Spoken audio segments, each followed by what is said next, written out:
ให้เจ้าตีความหมายเด้อคำเว้าเขาแล้วซุมือเนี่ยคำหมากเนี่ยเขาเคี่ยวบ่เป็น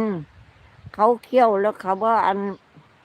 ผู้เฒ่าหันอยู่นี่เขาเรียกว่าบ้วนน้ำหมากถิ่มเนาะแต่เขาเคี่ยวแล้วเขาอยากกลืนเขาไม่เคยเคี่ยวมันไปกัดลำไส้เขาเองนั่นละเปรียบเทียบด้วยเนี่ยถ้าคนฟังมีสติสิลูกไปกัดลำไส้เขาเองเขากลืนน้ำหมากที่เขาเอาหมากพี่จิไปเคี่ยวน้ำเขาบ่เคยเคี่ยวเขาบ่บ้วนน้ำหมากเทียมสีแดงกันนะพี่จีนี่ห่วยกระทั่งจบไล่แล้วเคี่ยวเนาะมันไม่ได้กลืนเด้คนเคยเคี่ยวไหม อันนี้ฟังเอาเด้อลึก